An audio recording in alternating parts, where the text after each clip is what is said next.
ভাইয়ের যে কাজ, এটা তার জায়গাটা, তার জায়গাটা কেউ নিতে পারবে না। বাড়িতে আমাদের মাসুদ রানা একটা সিনেমা আসছে, যে নতুন নায়ক লঞ্চ হয়েছে, আদৌ ট্রেলার দেখা হয়েছে কিনা মাসুদ রানার? হ্যাঁ, ট্রেলার দেখেছি। পুরোনো নায়ক, নতুন একজন নায়ক আসছে, ট্রেলার দেখে কি মনে হয়েছে যে আমরা নতুন একটা হিরো পেতে দেখেছি কিংবা এরকম কিছু? আসলে ট্রেলারে তো পুরো মুভিটা বোঝা যায় না, কারণ ট্রেলারে হয় কি মানে যার যার জায়গা থেকে সবাই চায় যে আমার ট্রেলারটা অনেক বেশি বেটার করি। নতুন হিরো এসেছে, এটা খুবই ভালো লাগছে, কারণ ইন্ডাস্ট্রিতে নতুন নতুন মানুষ, হিরো হিরোইন আসা দরকার, শিল্পী আসা দরকার। বাকিটা হচ্ছে যদি দেখার সুযোগ হয়, দেখার পরে আসলে বুঝতে পারবো। তবে নতুন যারা আসছে সবার জন্য শুভকামনা। আপনার উদ্দেশ্যে প্রশ্ন, আপনি অনেকদিন যাবত কাজ দিয়ে আসতেছেন না, হ্যাঁ। অনেকে আপনার খোঁজে এখনো পর্যন্ত আসতে চান, আপনার কোনো নতুন কাজ দিয়ে কোনো চমক শিখতেছেন কিনা? আসলে আমি অনেকদিন ধরে সিনেমাতে নাই, আমি মাঝে নাটকে ব্যস্ত ছিলাম, আর অলমোস্ট 2 ইয়ার্স ধরে আমি টোটালি কাজ থেকে দূরে। আমার একটু ফ্যামিলি ক্রাইসিস ছিল, আব্বু সিক ছিল, দেন আব্বু রিসেন্টলি মারা গেল। তো সব কিছু মিলিয়ে আমি আসলে মিডিয়া থেকে টোটালি দূরে। এখন যেহেতু আমি মিডিয়ার মানুষ, শুরুটা হয়েছে এখান থেকে, যতই চিন্তা করি যে কাজ করব না, বাট ঘুরে ফিরে দেখা যায় যে বিভিন্ন প্রোগ্রাম, বিভিন্ন কিছুতে মানে আসতেই হয়, অ্যাটাচমেন্ট থাকতেই হয়।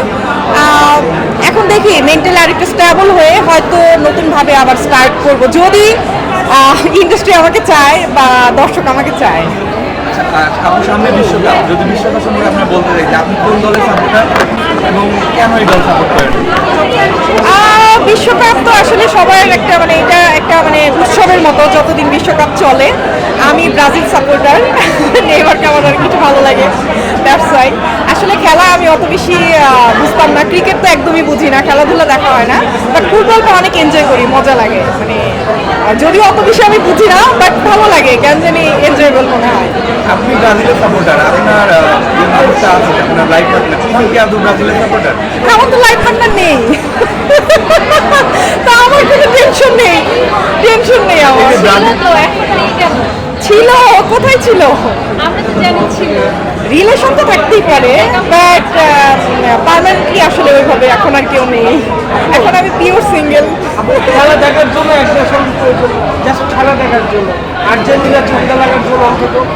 বুঝি না আচ্ছা, তোমার প্রশ্ন। বন্ধু বান্ধবদের সঙ্গে ঝগড়া হয় কিনা, যারা আর্জেন্টিনার সাপোর্টার বা ফ্যামিলি মেম্বারদের সঙ্গে, যারা যারা আর্জেন্টিনা সাপোর্ট করে তাদের সঙ্গে অনেকেই তো আপনাকে ঠেকাতে পারে 7 আপ বলে, সেই হ্যাঁ, জিনিসগুলো না বলে, এটা আসলে ওই যে এক কান দিয়ে শুনি আরেক কান দিয়ে বের করে দেই। ভালো লাগা তো আসলে ভালো লাগে, এটা যার যার নিজস্বতা।